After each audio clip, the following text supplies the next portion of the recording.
97,4 Radio Sonora Jogja dan 102,1 Smart FM Yogyakarta. Selamat siang sahabat Sonora juga Smart Listeners. Hari yang baik tentunya di Rabu ini ya, 25 Oktober 2023. Dan kita ada di podcast Bincang Keluarga.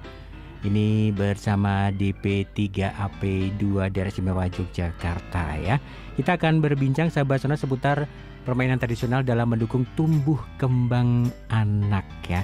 Cukup menarik ini ya temanya. Mungkin ada sebagian dari Anda yang masih terus melestarikan permainan tradisional ini, ataupun malah sudah lupa ya kalau ada permainan seperti ini ya, karena tahun berapa gitu nih permainan itu cukup hit tahun itu ya. Nah, dan hadir ini di studio narasumber kita ya sahabat Sonora ini. Beliau Kepala DP3AP2 Daerah Istimewa Yogyakarta, ada Ibu Erlina Hidayati Sumardi SIP MM ini ya. Kita sapa dulu. Selamat siang Bu Erlina, apa kabarnya? Selamat siang Mas Asta, Alhamdulillah hari ini baik. Selamat siang juga para sahabat Sonora dan Smart Listeners dimanapun berada.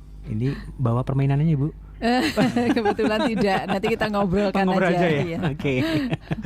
Dan juga narasumber kita dari Komisi D DPRD Daerah Istimewa Yogyakarta, ada Insinyur Imam Taufik. Pak Imam, apa kabar, ketemu lagi nih ya? Alhamdulillah. Sehat-sehat selalu. Selalu ya. Mas Asta. Oke, ya. Seperti tema kita ya, sahabat Sonora yang mau gabung, mungkin mau bercerita boleh, pengalaman Anda ataupun juga mau sharing pertanyaan juga boleh ya, seputar permainan tradisional dalam mendukung tumbuh kembang anak ini bisa Anda sampaikan. Untuk Anda sahabat Sonora juga Smart Listeners ke 557762 ataupun di 081754832000. Oke, Bu Adina juga Pak Imam, seputar permainan tradisional. Sebenarnya dibilang permainan tradisional itu seperti apa sih? Ya. Berarti identik dengan kuno gitu ya? Ya, permainan tradisional itu kan permainan yang hidup di masyarakat ya, hidup permainan rakyat mungkin begitu ya, yang memang berkembang pada waktu itu di masa lalu begitu ya. Yang itu memang digunakan, permainan-permainan itu digunakan dalam rangka untuk salah satunya adalah penanaman nilai-nilai. Jadi ada permainan-permainan tradisional yang memang tumbuh gitu, ide-idenya dari anak-anak sendiri begitu ya, yang dimainkan oleh anak, tapi ada juga yang memang diciptakan begitu dalam rangka untuk penanaman nilai-nilai kebaikan gitu ya, nilai-nilai moral, etika dan sebagainya bagi anak-anaknya gitu. Sehingga melalui permainan-permainan tradisional inilah kemudian ajaran-ajaran tentang hidup gitu, itu kemudian disampaikan melalui hal-hal yang lebih menyenangkan bagi anak-anak, karena dunia anak-anak ini adalah dunia bermain gitu, dunia yang happy-happy gitu ya. Sehingga melalui media itu disampaikannya gitu. Jadi anak-anak tidak merasa bahwa itu diajari gitu ya. Dan kemudian juga experience dapat, artinya memang dilibatkan di dalam penanaman nilai-nilai melalui permainan-permainan itu. Jadi tidak sadar bahwa kemudian menerapkan hal-hal baik, nilai-nilai budaya itu, dan kemudian karena sering memainkan itu ya, berbagai macam permainan yang mengandung nilai-nilai tadi, sehingga kemudian di dalam kehidupannya itu otomatis kemudian menerapkan nilai-nilai itu. Jadi secara alam bawah sadarnya gitu, anak-anak itu digiring gitu ya, digiring untuk melakukan hal-hal yang kebaikan sesuai dengan nilai-nilai moral yang berlaku di dalam masyarakat gitu. Itu bagusnya kan seperti itu ya. Iya, dan memang pada saat itu ada banyak kesempatan gitu ya. Ada banyak waktu-waktu luang juga yang bisa digunakan. Ada banyak juga tempat-tempat area lapang gitu ya, yang banyak digunakan untuk anak-anak ini berkumpul gitu, sehingga permainan-permainan tradisional itu bisa menjadi hidup gitu. Dan nanti di dalam perkembangan dari zaman ke zamannya mungkin menjadi agak berbeda gitu. Kalau sekarang mungkin sudah banyak tidak dikenal ya, tidak dimainkan ya, kecuali di tempat-tempat tertentu yang masih melestarikan, misalnya di sanggar-sanggar, di kampung-kampung yang masih melestarikan budaya, itu dihidupkan kembali, diuri-uri dan terus dilaksanakan gitu ya, permainan-permainan tradisional, karena memang positif hasilnya. Iya. Dan itu disadari gitu. Oke. Sudah mulai disinggung ya sahabat Sonora ini, karena area lapang yang susah. Ini jadi tantangan sendiri untuk mengembangkan permainan tradisional yang ada. Karena biasanya memang permainan tradisional zaman dulu itu butuh space yang cukup luas kayak gitu. Apalagi juga dengan sekarang gempuran permainan yang memang zamannya modern, berbeda ya. Terus teknologi televisi yang menggerus semuanya gitu ya Bu ya. Betul. Kalau dulu zaman saya kecil kan belum ada TV ya. Aduh. TV paling satu kampung itu cuma 1 atau 2 gitu ya. Kelihatannya ya Bu usianya berapa ya? Kelihatan banget ya. Sehingga waktu-waktunya itu lebih banyak untuk bermain bersama teman-teman dan halaman rumah pada saat itu kan besar-besar juga ya, memungkinkan untuk berkumpul, bermain gitu. Jadi ketika ada bulan purnama itu senang banget. Oh, senang sekali. Iya. Okay. Pak Imam mungkin ada satu memorinya sendiri. Waduh. Bukan kita ke pemain tradisional. Gimana kalau menurut Pak Imam ini? Ya saya kira permainan tradisional atau permainan rakyat itu sebenarnya kan warisan budaya ya. Warisan budaya ya. Turun-temurun yang diberikan oleh para leluhur kita, yang kita gitu. Nah, cuma nampaknya ini menjadi tantangan tersendiri di dunia kita sekarang ini ya. Karena hari ini kita sangat jarang ya menemukan anak-anak bermain ya dengan permainan rakyat gitu. Dulu Gopak Sodor tampil tiap sore ya itu anak-anak petak umpet, main apa gitu. Terus sekarang coba mana sih gitu. Ada nih Pak. Saya kira ini tantangan sekali lagi dan ini saya kira bagian yang saya kira penting ya untuk dilestarikan ya. Apalagi kita sebagai kota budaya ya, budaya mestinya harus punya atensi yang besar dalam untuk pelestarian permainan rakyat ini gitu. Dan bukan tidak mungkin ini menjadi ikon tersendiri kalau memang itu bisa dihidupkan gitu. Iya. Mungkin dengan adaptasi terhadap kondisi sekarang ya, zaman sekarang begitu diperlukan juga kan, tidak menutup kemungkinan ya permainan-permainan tradisional yang punya banyak manfaat ini begitu dihidupkan kembali, tetapi dengan bentuk-bentuk yang disesuaikan dengan situasi dan kondisi sekarang gitu. Kalau sekarang kan kita lihat karena anak-anak sudah pegang HP. Sehari-harinya juga pegang HP, mungkin bisa dikreasi dalam bentuk digital gitu. Mana-mana permainan yang bisa dikreasikan dalam bentuk digital. Terus kemudian ketika anak-anak itu suka dolannya ke mall misalnya gitu ya, main game yang di mall gitu ya, mungkin juga bisa gitu. Terbuka juga, misalnya di mall juga tersedia permainan-permainan tradisional yang difasilitasi, tetapi dengan cara yang lebih modern gitu ya. Nilai-nilainya tetap gitu, konten-konten penanaman nilainya gitu itu tetap, tetapi dengan cara-cara yang lebih modern yang bisa diterima oleh anak-anak sekarang gitu. Menarik ya, menarik zaman sekarang di mall ada engkling, Gopak Sodor. Iya, tapi gimana dibuat yang menarik gitu kan? Iya. Tetap semua masih berjalan gitu ya Bu ya. Oke. Kalau kita coba flashback Bu, kayak apa sih permainan tradisional dulu yang pernah kita ini kayak akhirnya kita Bu nih. Kita yang sudah umurnya berapa gitu ya. Kayak apa saja sih permainan dulu ada? Yang saya ingat ya karena dulu bermain cublak-cublak suweng gitu. Kemudian Gopak Sodor tadi, ada boy-boyinan, masih pada ingat ya? Main boy-boyinan, egrang lah, lompat tali gitu. Lompat tali itu yang seru sekali, yang karetnya harus kita rangkai sendiri gitu ya. Ada yang tunggal, ada yang double dan sebagainya. Dari yang rendah sampai yang tinggi gitu ya. Kemudian ular naga itu loh, apa namanya? Namanya saya agak lupa, tapi kayak ular naga panjangnya itu loh. Iya. Nah, itu. Jadi bagaimana kita harus menyelamatkan teman kita yang paling ujung ekor gitu ya. Supaya tidak dijawil oleh musuh gitu ya. Kemudian engklek gitu. Engklek bagaimana kita berlatih keseimbangan, strategi dan sebagainya. Lalu congklak atau apa namanya? Dakon. Itu juga menyenangkan sekali zaman saya dulu. Plus main kelereng Bu kalau saya main kelereng. Sampai ada lagi waktu yang mungkin sekarang sudah nggak ada ya. Ganjilan, masih ingat nggak? Ganjilan. Ganjilan yang pakai karet itu sederhana sekali ya. Kemudian gasingan juga Bu. Gasing. Lalu apa namanya? Yang saya juga agak lupa namanya gitu ya, yang biting gitu loh dari lidi-lidi yang namanya saya agak lupa, tapi cara bermainnya masih ingat juga. Sama bal bekel juga, bekelan gitu, main bekel gitu kan, biasa kita lakukan sepulang sekolah atau ketika hari libur gitu ya. Menyenangkan sebetulnya.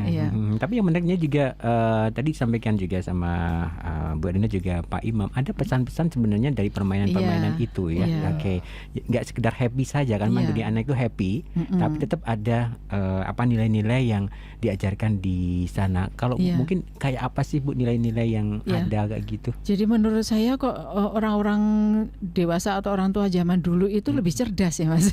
Iya. Karena sekarang Artinya ini Bu, gini, sekarang mereka, ini cerdasnya dibantu AI. Mereka tampaknya paham terkait dengan psikologi perkembangan anak gitu ya. Tahu bahwa anak-anak usia segini itu harus ngajarkannya dengan cara apa. Yang usia yang berikutnya gitu itu diajarkan dengan cara apa gitu. Permainan apa yang paling cocok untuk mereka, tembang untuk mereka itu harus yang seperti apa. Itu tampaknya kok dipikirkan ya zaman dulu dan tepat gitu. Sehingga penanaman nilai-nilainya itu anak-anak nggak merasa bahwa diajari gitu ya. Masa anak-anak itu kan ada masa-masa yang nggak mau dikasih tahu, artinya diajari langsung begitu ya. Tetapi harus melalui pengalaman-pengalaman yang dia dapatkan sendiri, simbol-simbol dengan simbol, dengan cara dan sebagainya. Nah, permainan itu kan menjadi tepat. Tembang-tembang juga jadi tepat gitu. Secara tidak sengaja masuk ke otak mereka gitu. Dan kemudian melakukannya. Nah, itu kan bagus sekali gitu. Yang mungkin tidak bisa didapatkan dengan game-game yang ada sekarang di HP-HP kita gitu. Meskipun sudah juga makin kreatif juga sih pembuat-pembuat game yang kemudian menanamkan nilai-nilai melalui game itu. Itu juga bagus. Cuma masalahnya memang harus juga diperhatikan kesehatan mata anak-anak kita ya ketika terus-menerus menghadapi layar dari HP atau komputer atau apapun begitu. Pak Imam mungkin mau juga menyampaikan ada nilai-nilai yang terkandung sebenarnya dari permainan-permainan itu dengan sambil bermain sambil nembang ya Bu. Cublak-cublak sungai kan permainan tapi ada tembangnya juga. Gimana mungkin Pak Imam kalau melihatnya? Banyak sekali ya nilai-nilai yang bisa ditanamkan ya kepada anak melalui permainan itu. Yang pertama adalah nilai sosialnya. Jadi mereka sejak kecil dididik supaya bersosialisasi dengan teman-temannya gitu. Ya, karena bersama-sama biasanya. Kan jarang permainan yang sifatnya sendiri itu, mereka mesti bareng-bareng gitu, rame-rame gitu.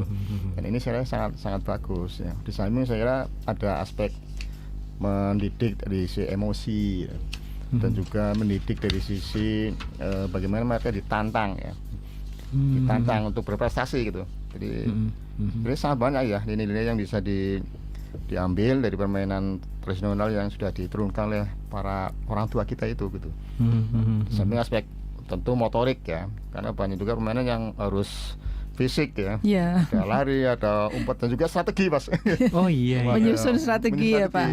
Menumbuhkan kepemimpinan dan seterusnya. Dalam kepatuhan dari anggota gitu. Ini sangat banyak lah nilai-nilai yang bisa kita ambil ya dari permainan rakyat ini ya. Dan ini saya kira menjadi penting untuk dikaji lebih dalam lagi dan bagaimana diintrodusir di anak-anak kita sejak sekarang. Saya kira nggak ada terlambatnya mungkin. Tinggal modifikasinya. Tapi masih cukup relevan ya Bu ya. Di era untuk penanaman nilai-nilainya masih sangat relevan ya. Misalnya tadi kerjasama, sportivitas gitu. Kemudian kepemimpinan tadi. Kemudian kedisiplinan karena harus mengikuti aturan-aturan dari permainan-permainan itu ya. Nggak boleh melanggar dan sebagainya. Kemudian kebersamaan, kerjasama tadi. Dan kemudian mengatur strategi, termasuk kejujuran juga ada di sana ya. Termasuk kejujuran, menumbuhkan rasa melindungi juga gitu, menyelamatkan dan sebagainya dari anggota timnya gitu kan. Dan penting sekali juga untuk merasakan kalah dan menang gitu. Ketika kalah itu ya tidak rendah diri, tidak saling menyalahkan antar anggota tim. Kemudian juga ketika menang tidak jumowo gitu ya. Masih tetap mereka happy gitu kan. Antar dengan musuh timnya pun kan masih tetap happy gitu. Dan itu kan berganti-ganti terus timnya ya. Yang hari ini mungkin timnya dengan teman-teman siapa, besok beda lagi gitu kan. Jadi merasakan berinteraksi dengan bermacam-macam karakter dari teman-teman kita gitu ya. Nah, itu kan pelajaran-pelajaran juga supaya kita paham dengan macam-macam karakter ketika kita harus berkomunikasi dan berelasi dengan orang lain gitu. Dan bagusnya adalah mereka keluar dari rumahnya masing-masing gitu ya. Berkumpul gitu. Bersosialisasi ya. Itu juga mengurangi rasa egois ya. Ya, sehingga kebersamaan itu menumbuhkan rasa persaudaraan dan persatuan juga. Oke. Dan hal-hal semacam itu kalau untuk anak sekarang nggak cukup untuk diceritakan saja. Iya, harus mengalami. Harus mengalami sendiri ya. Iya. Karena hal-hal edukasi seperti itu akan lebih mengena lagi kalau dialami. Betul. Ya gitu ya. Meskipun kalau untuk masa sekarang memang masih juga tumbuh ya. Hal-hal lain selain permainan tradisional seperti olahraga masyarakat, olahraga prestasi. Itu kan juga mengajarkan banyak hal, itu bagus begitu ya. Untuk kemudian anak-anak ini juga nyemplung di olahraga. Tapi kalau yang nggak suka olahraga misalnya nyemplung juga ke sanggar-sanggar seni, kelompok-kelompok seni kan bagus juga. Karena itu juga melatih banyak hal seperti permainan tradisional. Jadi sebetulnya ada banyak macam cara. Yang waktu lalu pun juga ada banyak macam cara seperti itu gitu. Nah, yang lebih bagus adalah supaya anak-anak itu tidak sendirian, tetapi tetap bersama-sama atau berinteraksi dengan anak-anak yang lain gitu ya. Jadi ini dari segi psikologisnya juga manfaat banget ya, Bu? Sangat manfaat. Iya. Psikis sambil olahraga lari-lari ya biasanya. Fisik juga gitu ya. Yang penting kan gimana Pak Imam? Murah. Oh iya, kalau permainan tradisional memang murah. Gak butuh biaya. Iya ya. Kadang cuma butuh belulo dengan karet gitu ya. Itu pun ada di sekitar kita kadang-kadang ya. Oke. Ya ini murah kemudian kreativitas. Nah, menumbuhkan kreativitas karena dibikin sendiri ya kebanyakan ya dulu ya. Bener. Dirangkai sendiri, dibuat sendiri, nyari di sekitar kita ada apa gitu. Seperti itu yang belulo itu kelapa kecil. Iya, kelapa kecil itu. Ya cuma butuh biting sama karet sudah jadi mainan ya. Ganjilan juga cuma butuh karet tok gitu kan. Iya. Dulu pecahan genteng aja bisa. Pecahan genteng jadi boy-boyinan gitu kan. Jadi mainan ya. Oke. Menarik ya nih, dan tadi juga ada pesan-pesan yang berkaitan dengan strategi. Itu cocok banget ketika mereka berbaur dengan masyarakat itu, Bu, ya. Penting gitu. Ketika mereka berbaur atau mungkin jadi bekerja dimanapun, itu berkarir, kejujuran tuh ada di sana. Sama kerja tim, itu kan penting sekali. Oke. Semuanya mengasah kemampuan diri sebetulnya. Mengasah kemampuan diri ya. Oke. Artinya potensi fisik, potensi kognitif, itu, emosi, itu, sosial semuanya dia bisa ditumbuh di situ. Ya, dan bergerak itu kan penting juga supaya bisa menghindari penyakit-penyakit di kemudian hari ya. Nah mungkin sekarang kenapa kok kemudian ada informasi begitu bahwa sekarang masih muda aja sudah penyakit obesitas, ada obesitas, ada gula, ada stroke bahkan masih usia muda gitu ya. Nah permainan tradisional dengan mengasah fisik dan sebagainya ini kan bisa mereduksi hal-hal seperti itu. Dulu nggak ada loh Bu kata mager gitu ya. Iya, nggak ada. Sekarang mager gitu. Oke. Nah, Pak Imam tadi sampaikan Bu Elina ini masih cukup relevan ya di era sekarang untuk diadakan ataupun mungkin dikenalkan lagi ke anak-anak. Oh, sangat relevan. Dan saya kira ini harus sinergi ya antara dunia pendidikan dan juga di masyarakat demikian. Artinya harus dikenalkan sejak awal. Pertama dari istilah dulu lah. Istilah, sejarah sampai teknis permainannya saya kira perlu dikenalkan ya. Dan saya kira nanti tidak perlu ya ada semacam lomba-lomba gitu ya, atau ada khusus untuk mereka gitu ya. Biar ini menjadi semakin tersosialisasi ke masyarakat. Dan beberapa permainan tradisional kita itu sudah diakui sebagai warisan budaya Indonesia yang didaftarkan melalui DIY begitu ya. Seperti misalnya gobak sodor, engklek atau apa itu sudah masuk di dalam warisan budaya. Belum lama juga Dinas Kebudayaan sudah melakukan pelestariannya gitu dengan menampilkan pertandingan gitu gobak sodor antar OPD gitu ya. Gitu ya. Wajib diikuti oleh OPD kami yang sudah dewasa ini ikut ya. Nah, itu salah satu pengenalan kembali gitu gobak sodor itu kepada masyarakat juga dengan melalui cara-cara yang diperbarui gitu. Maksud saya tetap aturan-aturannya seperti gobak sodor pada saat itu, tapi cara menginformasikannya gitu. Misalnya tata cara permainannya itu di-share lewat apa, dengan dituliskan dan sebagainya. Nah, itu membuat kita bisa belajar dengan cepat gitu ya, mempelajari gitu. Kemudian ketika bertanding sudah tahu harus seperti apa. Nah, itu kan cara-cara baru untuk memahamkan juga gitu. Bahkan ada animasi dan sebagainya yang dibagikan gitu ya, sehingga kita tahu oh gobak sodor itu seperti ini mainnya gitu. Nah permainan-permainan tradisional yang lain juga bisa dilakukan yang seperti itu sehingga dikenalkan kembali gitu dan menyenangkan kok ternyata. Menyenangkan sebenarnya Iya. ya. Oke.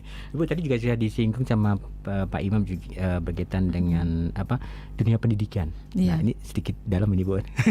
Berarti perlukah sampai ke ranah apa ya, harapannya itu dunia pendidikan ikut campur untuk mengembangkan ataupun melestarikan hal ini, mungkin dimasukkan sebuah kurikulum keolahragaan kayak gitu, apalagi kita ada di istimewa loh ini ya, daerah keistimewaan dan sudah didaftarkan kayak gitu. Itu sampai ke sanakah atau harapannya seperti apa sih? Ya pertama adalah pelestarian ya. Kemudian nanti dengan cara-cara yang disesuaikan tadi.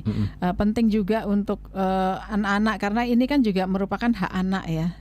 Ada beberapa hak anak yang secara konvensi pun negara Indonesia itu sudah meratifikasi konvensi. Kemudian di dalam regulasi undang-undang perlindungan anak pun sudah ada bahwa adalah menjadi hak anak gitu untuk hidup, tumbuh kembang secara optimal ini itu hak anak gitu.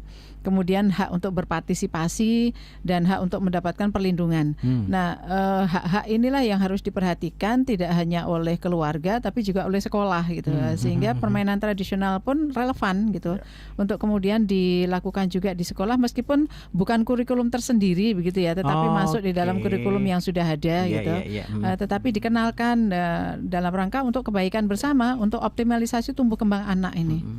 Tidak hanya fisiknya ya, seringkali kan melihatnya hanya sekedar gerak fisik gitu. Tidak, ada banyak hal-hal yang bersifat mendukung perkembangan dari psikis anak juga di dalam permainan-permainan tradisional ini. Nah, hal semacam juga kadang-kadang tidak disadari, barangnya ada unsur psikologisnya juga ya. Iya, betul. Dan itu menjadi haknya anak loh. Ya, untuk tumbuh kembang yang baik gitu. Dan orang dewasa wajib untuk memenuhinya. Anak pun punya hak ya. Iya, pasti ya. Nggak sekedar diatur-atur ya. Karena bisa orang dewasa kan mentang-mentang udah lahir duluan kayak gitu ya. Kamu harus gini nak gitu. Sampai termasuk cita-cita pun kadang-kadang orang tuanya nih yang punya cita-cita ya. Sebenarnya cita orang tua ataupun anak kadang-kadang gitu ya. Pak Imam, anak itu kan gimana Pak Imam? Ya banyak waktunya habis di sekolah gitu. Jadi saya kira mungkin sekolah atau dunia pendidikan saya perlu memikirkan ya bagaimana memberikan alokasi ya bagi anak-anak kita itu untuk mengenal dan bermain dengan permainan tradisional di sekolahnya itu ya. Dan saya mulai dari PAUD ya, PAUD sampai SD lah paling enggak, kalau sampai kan udah gede gitu. Sampai SD saya kira perlu dia. Dan ini kerjasama ya dari DIY dengan kabupaten kota, di Poranya dan seterusnya gitu. Untuk kembali ini ya, melirik kembali ya, bukan sekedar melirik harusnya ya, mulai memperhatikan kebutuhan anak itu apa sebetulnya gitu, dan kemudian memenuhinya. Nah, menurut saya juga anak-anak juga bisa sangat tertarik kok dengan permainan tradisional seperti ini. Jadi dikenalkan kembali itu relevan dengan zaman sekarang juga gitu. Apakah di ruang-ruang publik yang ada di Yogyakarta mesti ada hal-hal semacam itu? Nah, dimasukkan itu perlu diadvokasikan lagi ya. Mumpung ada Pak Imam nih.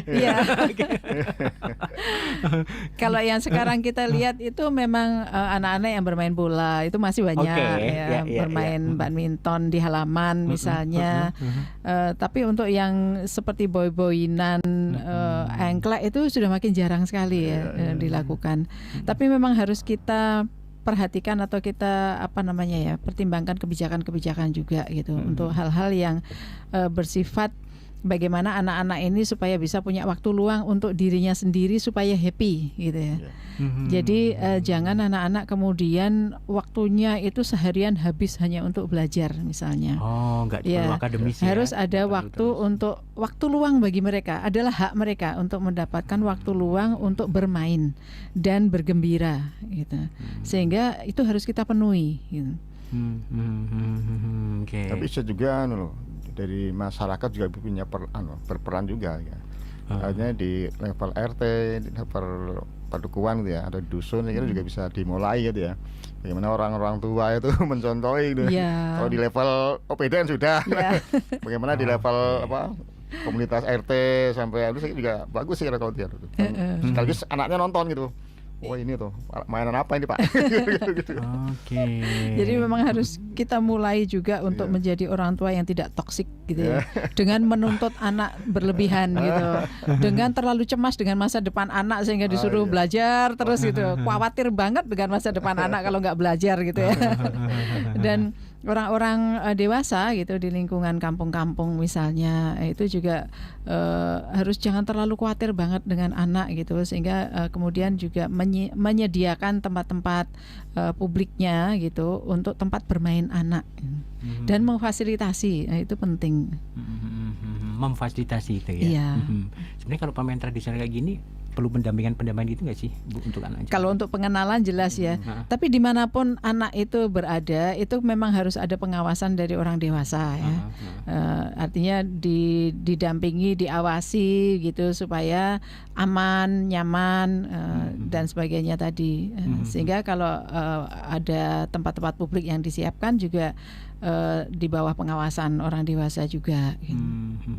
Oke, wah ternyata banyak hal ya yang bisa kita gali nih berkaitan dengan permainan tradisional. Kita coba untuk flashback kembali untuk yang generasi berapa nih?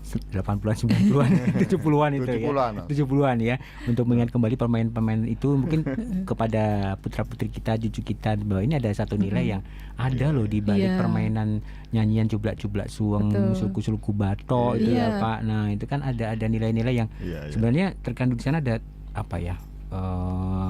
Tuntunan ya. Iya. Tapi jangan sampai nanti justru para wisatawan yang tahu permainan tradisional kita ya. Karena biasanya kan di objek-objek wisata atau desa-desa wisata ya.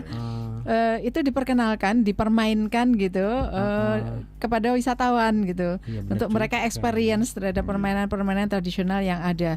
Malah bukan justru orang kita yang bermain gitu ya. Jangan sampai seperti itu. Jadi orang-orang kita pun gitu ya, ayolah kita bermain lagi gitu. Kalau di desa-desa wisata kan ada yang apa namanya sandal yang beramai-ramai itu apa namanya? Bakia itu loh. Iya. Kemudian ada yang main egrang, ada yang main tali dan sebagainya. Nah, semoga bukan orang wisatawan aja, tapi orang-orang kita juga gitu. Oke, baik. Bu Erna juga Pak Imam, kita harus break dulu untuk komersial dan juga cocokan dari waktu di pukul 13.30, dan nanti akan kita lanjutkan perbincangan yang cukup menarik nih ya. Kita coba untuk flashback beberapa permainan yang pernah mungkin ada sahabat Sonora yang pernah lakukan, dan untuk yang mau sharing boleh ya 557762 ataupun di 08177548. Oke, 102,1 Smart FM Yogyakarta, 97,4 Sonora FM Yogyakarta. Sahabat Sonora, kita masih di bincang keluarga permainan tradisional dalam mendukung tumbuh kembang anak ya.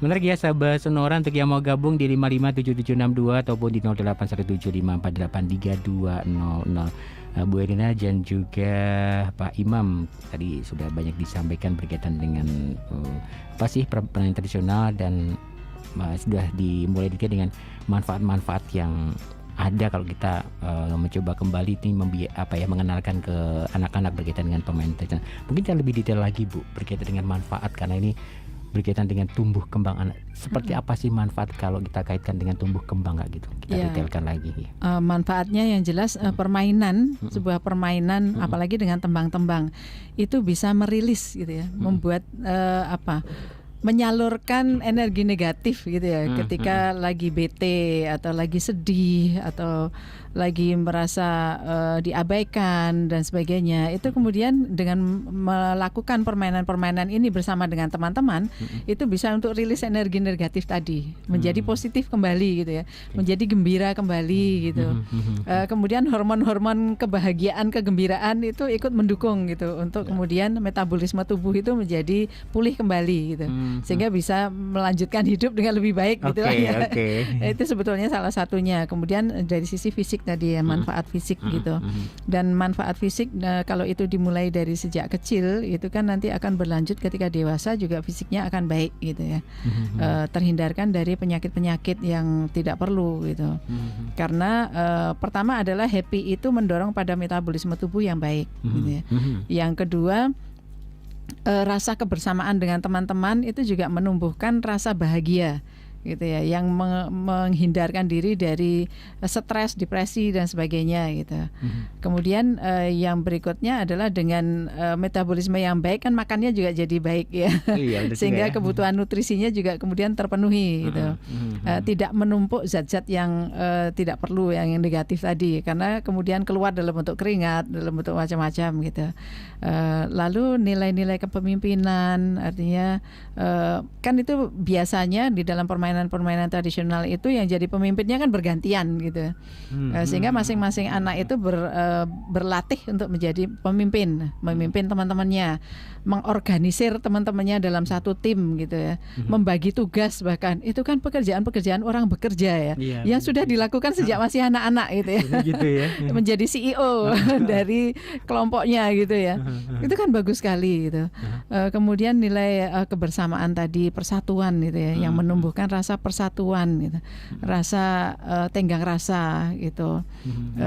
Kalau senang semua, kalau sakit semua gitu ya, kalau kalah semua gitu. Juga ya, seperti itu. Lalu nilai kejujuran itu penting sekali dibina sejak masih kecil gitu. Dan salah satunya adalah disiplin untuk mematuhi aturan, sehingga ketika bermasyarakat pun ya kemudian terbiasa untuk mematuhi aturan yang sudah disepakati bersama tadi. Itu pentingnya nilai-nilai yang ada di dalam permainan-permainan tradisional ini itu dilakukan sejak kecil gitu. Oke. Ini bisa dilakukan di semua usia ya, permainan-permainan bisa. Bahkan kita ingat dulu masih sudah SMA pun kan kita masih memainkan itu ya. Ada banyak permainan yang masih kita mainkan juga gitu. Main layang-layang pun sampai sekarang itu kan masih menyenangkan ya. Sampai ada festival layang-layang yang dimainkan oleh orang-orang dewasa gitu ya, dengan kreativitas layang-layang yang sedemikian bagusnya gitu. Nah, itu dipupuk dari sejak kecil kan. Oke. Pak Imam mungkin mau menambahkan berkaitan dengan manfaatnya gitu. Saya menggarisbawahi Pak Bu Helina ya. Jadi dengan permainan rakyat itu kan mendorong anak-anak kita jadi lebih sehat gitu ya, karena mereka secara motorik kan badannya bergerak terus gitu ya. Ada yang tangannya, ada yang kakinya, bahkan ada tubuhnya yang loncat-loncat begitu ya. Jadi saya kira sangat bagus ya untuk kesehatan anak. Dan juga jangan lupa ya, jadi mereka dengan adanya permainan itu menjadi semakin akrab sesama mereka gitu. Dan ini saya kira modal sosial yang sangat bagus gitu. Dan nanti bisa jadi teringat sampai besar gitu. Kalau udah gede misalnya itu ya, satu di pejabat, satu biasa gitu. Nanti sudah tetap tidak ada jarak gitu. Kayak konsoku gitu. Teman permainan saya dulu. Jadi kalau misalnya temennya butuh bantuan, silakan kita bantu misalnya gitu ya. Ini membangun keakraban. Betul, dengan anak tetangga itu kenal banget gitu kan. Dan gak ada jarak. Sekarang ya Bu ya. Sekarang kan karena bersama-sama. Zaman sekarang kan sama tetangga dekat itu kadang sekarang main gamenya di rumah masing-masing, di kamar masing-masing, mana kenal Mas. Iya, nggak berkumpul juga gitu kan. Dan susahnya ketika misalnya permainan game-game di HP-nya masing-masing tadi, pengawasan dari orang tua itu agak sulit dibandingkan dengan permainan tradisional yang di tanah lapang, di halaman dan sebagainya kan dengan mudah diawasi oleh orang-orang dewasa ya. Sementara kalau main game di HP itu kan jarang yang terawasi ya. Apakah gamenya itu aman atau tidak gitu. Kemudian pengaruhnya terhadap anak itu nanti seperti apa dan sebagainya, itu banyak orang tua yang mengabaikan itu. Kalau sekarang kita lihat anak-anak jarang melakukan permainan zaman dulu atau tradisional, itu memang karena faktor itu juga ya Bu ya. Karena adanya permainan yang sudah karena bagaimanapun kan permainan itu harus menarik bagi anak ya. Nah, anak-anak sekarang karena pegangannya HP terus setiap hari dalam rangka untuk sekolah maupun garap tugas maupun lain-lainnya begitu, sehingga kemudian mencari permainannya itu juga di HP-nya masing-masing gitu ya. Dan itu kan tidak lalu bersosialisasi, meskipun bersosialisasi mungkin ada game-game yang bisa dimainkan secara kelompok begitu. Tetapi kan maya, tidak berkumpul gitu ya. Jadi tidak nyata istilahnya gitu, tidak real gitu. Sehingga tetap ada nilai-nilai yang tetap nggak dapat di situ gitu. Jelas Mas. Gimana Pak Imam? Permainan rakyat itu kan bagian dari refreshing ya. Anak dulu tuh. Jadi pagi sekolah, siang atau sore itu main gitu. Itu tiap hari. Jadi mereka happy terus gitu. Tiap hari bener. Iya, pokoknya pulang sekolah itu kan main. Iya, sekolah kan siapa ya sekolah itu mikir gitu. Cara refreshingnya mainan gitu. Sekarang pulang sekolah les ya. Les sekolah. Jadi banyak orang tua yang khawatir banget dengan masa depan anak sehingga sekolah pun sudah kurang gitu ya. Dari pagi sampai jam 2-an itu masih kurang, masih harus les gitu sampai maghrib gitu. Kapan waktu bermain bagi anak-anak ya? Nah, ini menariknya gini Bu, masih banyak orang-orang yang khawatir kayak gitu. Nah, terus ini harusnya memposisikan sebagai orang tua itu harus bagaimana terhadap anak-anak kita? Apakah memang terus dibiarkan gitu? Ini jadi curhat Bu. Jadi kita sebagai orang tua harus paham bahwa bermain itu adalah hak anak juga. Iya. Kemudian anak juga perlu waktu untuk itu tadi merilis energi, rasa lelah, rasa macam-macam itu tadi dengan bermain gitu. Dan bersama-sama dengan yang lain gitu. Kalau orang tua terlalu khawatir dengan masa depan anak, kemudian terlalu memfokuskan hanya pada pelajaran gitu ya, ilmu gitu. Karena khawatir nantinya tidak bisa melanjutkan sekolah tempat favorit atau universitas yang favorit, sehingga kemudian lebih menekan atau memaksa istilahnya dalam tanda petik anak untuk selalu meningkatkan ilmu gitu, ilmu pelajarannya gitu.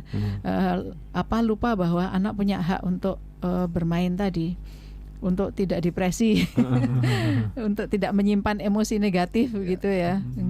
Anak pun kalau orang tua terlalu khawatir dan disampaikan terus-menerus itu di dalam otak anak juga akan tersimpan itu. Ya.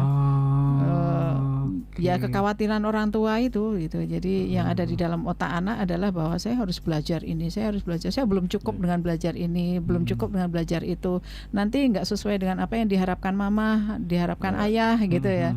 Nanti aku mengecewakan ayah mama kalau nilaiku jelek dan sebagainya, sehingga itu kan terekam di dalam otaknya gitu dan menimbulkan emosi negatif. Itu untuk mentalnya nggak bagus ya. Iya. Pak Imam, ada pengalaman Pak untuk mendidik orang tua itu harus paham bahwa anak kita ini kan ada beberapa potensi yang harus dimiliki. Jadi dari aspek motoriknya ya, jasadiahnya itu harus diperhatikan. Nantinya dengan gerakan-gerakan fisik gitu ya. Memang ada aspek kognitif ya tentang ilmu dan seterusnya. Dan juga jangan lupa juga faktor spiritual, psikologis gitu juga harus diperhatikan. Jadi tiga-tiganya harus seimbang ini ya tuh. Ini harus ada keseimbangan, jangan sampai satu sisi saja yang ditekan, malah sisi lain tidak diperhatikan. Bahwa ini sama-sama pentingnya gitu untuk menumbuhkan potensi yang ada dalam diri anak itu. Jadi mungkin sudah mulai gitu ya orang tua untuk belajar kembali, melihat kembali pemahaman tentang psikologi perkembangan anak. Wah, ini bukan cuma anak yang belajar ya, orang tuanya pun juga harus ikut belajar. Nah ini juga berkaitan dengan pertanyaan dari Mbak Iva yang ada di Berbah ini, bagaimana mengedukasi orang tua bahwa permainan tradisional itu juga bermanfaat dan ada dampak positifnya untuk tumbuh kembang anak. Karena pada kenyataannya saat ini orang tua itu lebih percaya atau dengan mudah memberikan mainan atau gadget untuk anak. Caranya ada caranya Bu, mungkin tipsnya. Ya gitu. Kadang-kala karena toko-toko mainan anak juga banyak ya, tinggal beli gitu aja ya. Iya ya. Sekarang dengan membuat itu kan melatih kreativitas juga, melatih ilmu yang ada di sekolah gitu. Ada fisika, ada matematika dan sebagainya yang diperhitungkan untuk membuat permainan gitu kan. Dulu mainan pakai kulit jeruk Bali itu biasa. Kita sering bikin itu. Keseimbangannya bagaimana dan itu kan sebetulnya fisika, matematik main di situ ya. Ya, memang melalui salah satunya podcast ini kan termasuk bagaimana menyadarkan atau mengedukasi orang tua juga untuk memperhatikan itu, termasuk diantaranya dengan permainan-permainan yang mendukung begitu ya. Dan kemudian juga melalui dinas-dinas tertentu, misalnya dinas kebudayaan juga mengenalkan kembali ke masyarakat permainan tradisional. Ada buku yang dikeluarkan juga gitu. Kita pun bisa mengakses dengan gampang gitu ya, para orang tua ya, ada YouTube dan sebagainya. Misalnya pengen tahu Gobak Sodor, sudah ada di dalam, kita bisa belajar dari YouTube-nya juga caranya bagaimana, engklek itu seperti apa dan sebagainya. Itu kan sudah dapat kita akses secara lebih mudah gitu ya. Teknologi mempermudah untuk kita belajar. Jadi yang penting adalah punya niat untuk belajar gitu ya. Niatnya dulu dapat gitu, kemudian melakukan beneran, belajar beneran gitu ya. Dan kemudian menerapkan itu. untuk demi masa depan anak-anak kita yang jauh lebih baik gitu ya. Pak Imam, kalau Pak Imam gimana Pak? Mungkin ada tips untuk edukasi ke orang tua ini Pak? Ya, yang pertama saya kira memang perlu diintroduksi terus ya, dikenalkan terus kepada orang tua zaman sekarang terutama ya, bahwa kita ini punya warisan budaya yang luar biasa gitu dari orang tua kita. Ini pertama gitu. Sebab kalau kita nggak ngeh dengan warisan budaya yang diberikan orang-orang tua kita ya nanti nggak ada perhatian gitu. Yang kedua, bagaimana permainan ini menjadi sesuatu yang menarik ya, yang menarik bagi orang tua gitu ya. Artinya sebelum anak-anak tertarik, anak orang tua dulu ya, kira untuk dibuat tertarik lah. Mungkin ini butuh inisiator ya. Inisiator levelnya bisa tingkat RT ya, bisa tingkat padukuhan sudah. Tidak perlu nanti di lomba antar masyarakat ya. Sebagaimana lomba balap karung itu. Kalau pas menjelang 17-an itu. Kan jadi menarik itu. Nanti kalau dilombakan ya lomba gobak sodor itu ya. Antar RT RT itu saya kira luar biasa itu nanti. Penting dan bisa gitu. Penting dan bisa sebenarnya. Dan termasuk orang tua juga harus mulai membuka diri ya Pak ya. Terus mau membuka diri untuk belajar. Tadi dunia parenting tadi ya. Karena sekarang ya memang dunia terus berkembang, kemajuan zaman dengan teknologi yang ada, tapi tetap harus dimasukkan juga nilai-nilai budaya yang ada gitu kan. Memang ada edukasi di sana gitu. Kami pun di DP3AP2 itu kan karena di kami juga ada ketugasan untuk memahamkan pengasuhan yang baik ya, demi ketahanan keluarga dan demi tumbuh kembang anak yang baik tadi. Sehingga kami pun membuat buku pedoman untuk pengasuhan balita, pengasuhan remaja awal dan nantinya sampai remaja akhir. Yang masing-masing itu di situ juga sudah terdapat permainan apa dalam hal mendukung penanaman nilai-nilai apa gitu. Melalui permainan seperti apa, melalui tembang yang apa, dan itu sudah ada. Sehingga itu bisa digunakan. Bahkan kemudian kami juga menciptakan hal-hal yang baru, permainan yang baru gitu ya, yang menarik juga gitu. Misalnya kami punya yang namanya Sibaya. Sibaya itu permainan yang bisa dimainkan kelompok begitu, seperti ular tangga tetapi mengandung nilai-nilai yang diajarkan gitu ya. Baik untuk para orang tua maupun oleh guru-guru PAUD gitu, untuk bisa mengajarkan nilai-nilai kepada anak-anak balita gitu ya. Nanti yang remaja awal juga ada lagi, caranya akan berbeda sesuai dengan tahap perkembangan umurnya. Disesuaikan dengan kondisi psikologis per tahapan umur tadi. Gitu. Jadi harus ditanamkan dalam bentuk permainan apa, dalam bentuk tembang apa, dengan cara yang seperti apa, cara berkomunikasinya dengan seperti apa, itu ada petunjuknya begitu, ada pedomannya yang bisa menjadi pedoman bagi para orang tua. Jadi para orang tua yang mau untuk belajar ya silahkan mengakses gitu ya.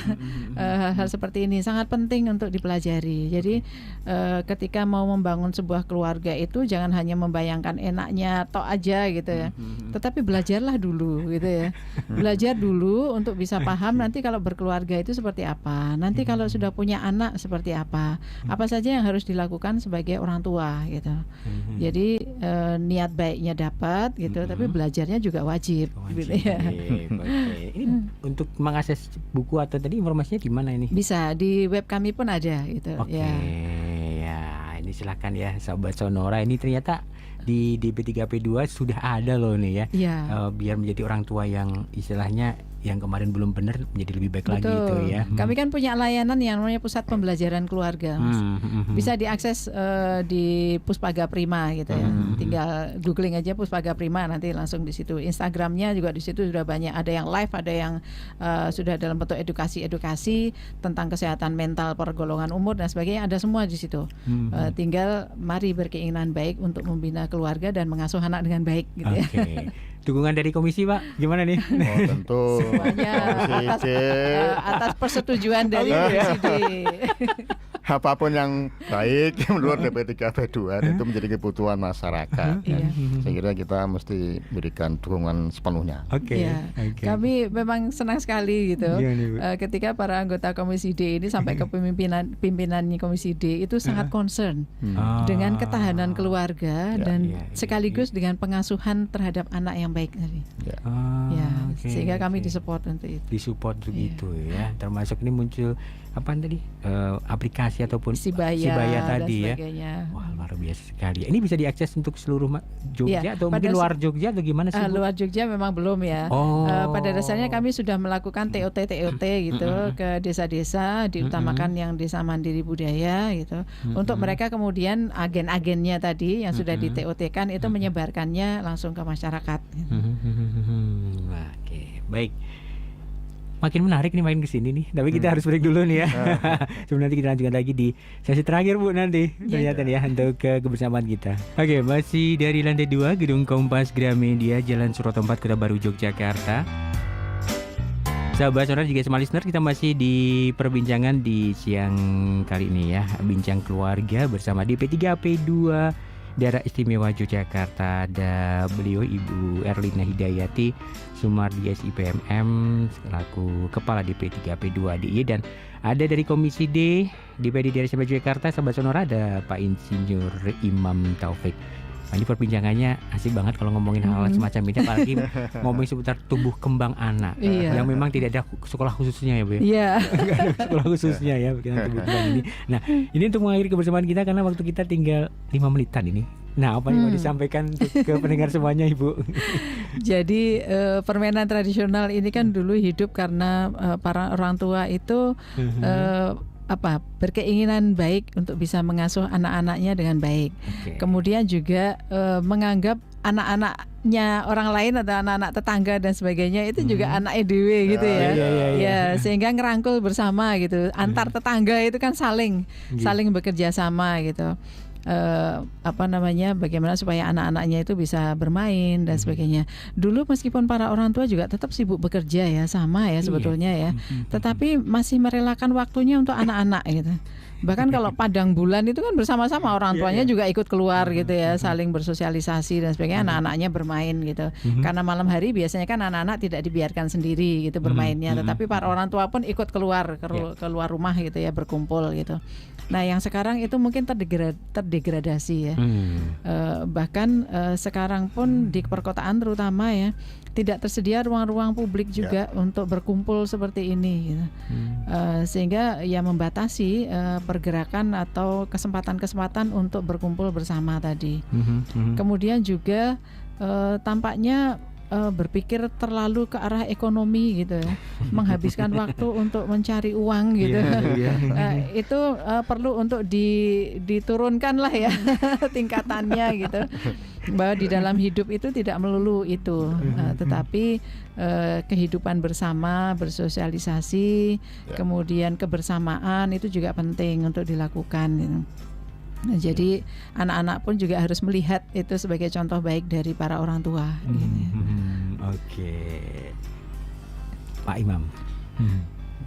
Terkait dengan permainan rakyat Mas ya. Tentu karena ini sekarang ini menjadi barang langka. Ini sekira semua pihak ya, tanpa kecuali masuk DP3AP2 gitu. Ini harus gencar mengenalkan ya, permainan ini kepada masyarakat ataupun lingkungan sekolah gitu. Yang kedua ya cobalah dimainkan gitu. Jadi setelah dikenalkan dimainkan permainan itu apakah di sekolah, apakah di masyarakat gitu ya.